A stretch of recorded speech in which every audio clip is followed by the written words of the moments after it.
I'm a businesswoman, I'm an interior designer. If I have a problem in my office, I would like to find a long-term solution and not a Band-Aid. That's how I came up with Spay and Neuter, and a few years later, I was able to actually purchase a Spay and Neuter van and run it in cooperation with the city of Los Angeles.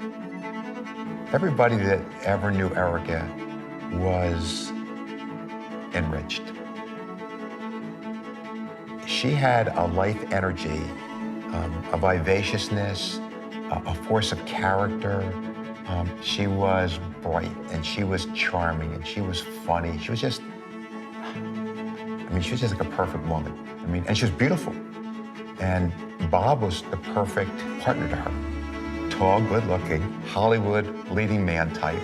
They were both bright, and they were both engaging, and they were both warm, friendly people. It's just wonderful to have known both of them. Bob and Erika were always lovers of animals. They always had animals around. And Erika was famous for picking up strays and adopting them. Erika found an office in West Hollywood on Westmore. They had a lot of feral cats living around the office. She said, we need to do something about this. And so she started capturing some of these feral cats, spaying them, neutering them, putting them back out. And that was really the start of the whole spay and neuter operation. If you were going to work for Erika at that time, I think that was part of the job requirement, was that you would on your own go out and start finding some feral animals and get them treated. She loved animals and would do anything for them. We shared a common thread that we really felt responsible for advocating for those who can't advocate for themselves, for speaking up for the voiceless. Erika, who didn't need to work at all, always had a business, if not two businesses, and whatever money she made, she put into the foundation. So she was working for the animals.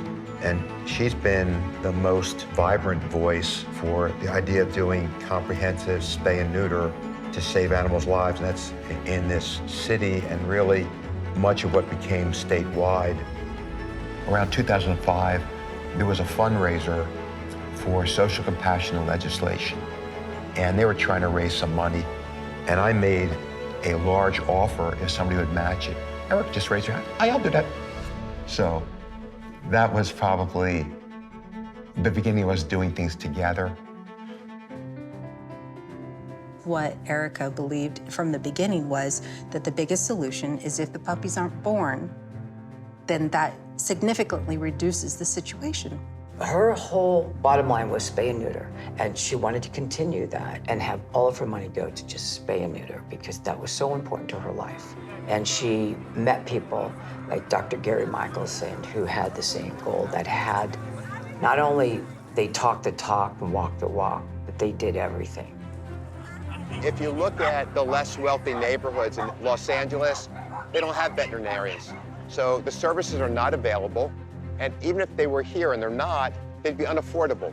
Right now, the price for spaying a large dog is about $800 to $1,000. Who can afford that? These cities should wake up and say, wait a second. Not only is this the right thing to do, not only is this our obligation to do it, this is our own best economic interest. This saves us money year after year after year. This is the role of government to step in and make no-cost and low-cost spay and neuter available. The biggest problem is government is not fulfilling their obligations. And Katie is what kind of dog would you say? Her name is Jake. Back in 2008, I put up the first several $1 million, and we built out what is essentially now the backbone of all of the non-governmental spay and neuter that's available around Los Angeles. Robert and Erika Brunson Fund is something that has been created within the last year and a half here. They were big advocates of spay and neuter in Los Angeles and beyond. What the foundation is doing is that they're providing spay and neuter services throughout LA, helping to fund those groups that are providing those services. Come on in. Thank you. Look at this one. Hi. CAMP stands for Community Animal Medicine Project. We directly address the issue of high rates of euthanasia in shelters and owner surrenders through providing high-volume, high-quality spay neuter and affordable community medicine. The Brunson Fund and Found Animals provided startup funding for our organization, and through their continued funding, they provide sustainability and allow us to continue to grow and serve the community and animals. In addition to bringing spay-neuter resources to events such as today's, the Brunson Fund is also committed to providing funding to trap-neuter return programs, or TNR, which will help alleviate unwanted litters and also reduce the amount of kittens going into our shelter systems. On average, we fix about 100 cats a day. We've now fixed almost 250,000. Not only do we fix them, but we also give them all their vaccines, rabies, the FVRCP. We give them a flea treatment, pain medication, fluids, antibiotic, and an ear tip to show that they have been fixed. We do this for free. We don't charge the public anything.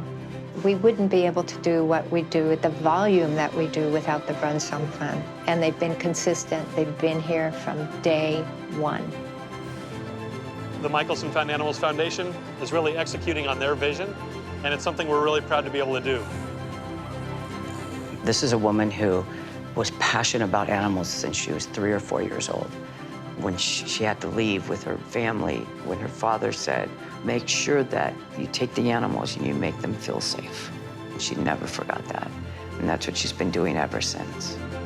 She's such a big-hearted, beautiful, precious, protective woman. A dog loves you whether you are rich or poor, young, old, attractive, ugly, whatever it may be.